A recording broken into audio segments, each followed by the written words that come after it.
ओम नमः शिवाय। जैसा कि आप सभी लोगों ने टाइटल में पढ़ ही लिया होगा कि आज हम लोग चर्चा करने वाले हैं जिन व्यक्ति को स्वप्न दोष की समस्या हो, जो भी बंधुगण स्वप्न दोष से परेशान हो, स्वप्न दोष से पीड़ित हो, 100% मात्र एक नियम, इस नियम का यदि आप पालन कर ले रहे हैं अच्छे तौर से तो आपको स्वप्न दोष होने की संभावना 70% कम हो जाएगी। अगर आपके अंदर बहुत ही अधिक बुरी भावना होगी मन में, तभी स्वप्न दोष होने की संभावना होगी, अन्यथा आप बिल्कुल बच जाएंगे। सिर्फ और सिर्फ एक नियम, इस नियम को आप यदि अच्छे तौर से समझ लेते हैं और अपने जीवन में अनुशासन के साथ लागू करते हैं, और ये अनुशासन का मतलब है प्रतिदिन आपको ये करना होगा। प्रतिदिन आपको सोते वक्त, मात्र सोते वक्त, जब सोने जा रहे हैं उस समय आपको कुछ देर अपने आप से चर्चा करनी है कि आपने पूरे दिन में क्या किया।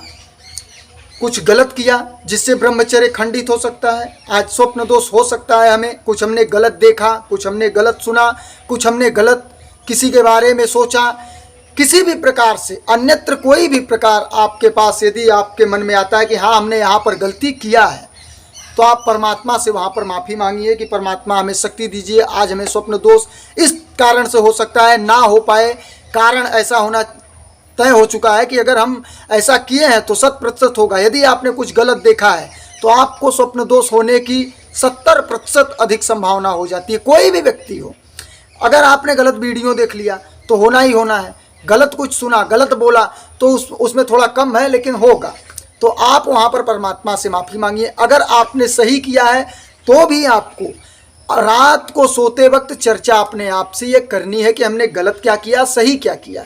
उसके बाद परमात्मा से माफ़ी और आभार प्रकट करना है। सही किया तो आपने नहीं किया, परमात्मा ने करवाया।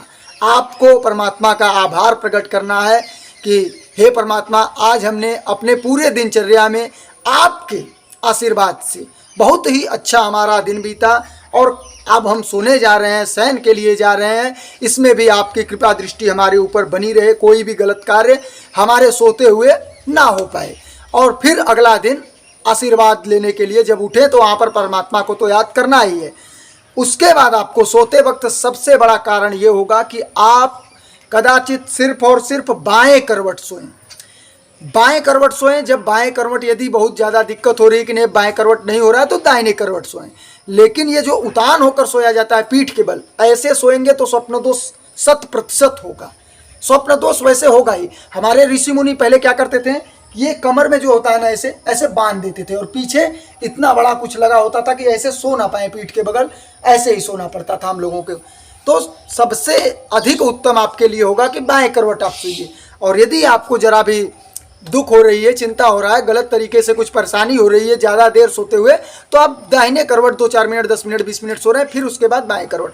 और एक बात ध्यान धरिए कि यदि आपके अंदर ये क्षमता आ जाए कि सिर्फ और सिर्फ एक बार बाएं करवट सोएं, तो बाएं करवट ही सुबह 3 बजे उठें, इतना देर सिर्फ और सिर्फ एक करवट ऐसे सोए रहें, तो आप समझिए कि काफ़ी अच्छे स्थिति में हैं, आप योग की स्थिति में हैं, आप बहुत ही उन्नत स्थिति में हैं। जैसे कि महात्मा बुद्ध को देख लीजिए, एक बार सिर्फ और सिर्फ ऐसे करके सोते थे, वैसे ही वैसे सुबह हो जाती थी। एक कदम इधर से उधर नहीं, एक उंगली इधर से उधर नहीं हिलेगा, एक बार में सोना वैसे ही उठना। तो वो चीज़ आप योग के समझ लीजिए कि मुद्रा में बिल्कुल उस तरीके से आना होगा। तो सर्वप्रथम परमात्मा का आभार व्यक्त करना होगा हमें। परमात्मा से जुड़िए। परमात्मा ये समझिए कि हमें हर तरीके से संपन्न बना सकते हैं, सिर्फ और सिर्फ हमें जुड़ने की आवश्यकता है श्रद्धा के साथ। वीडियो यदि आपको अच्छा लगा हो तो आगे जरूर अग्रेसित करिएगा, जिससे अन्य जनों को लाभ मिल सके। बहुत बहुत धन्यवाद आप सभी का। ओम नमः शिवाय।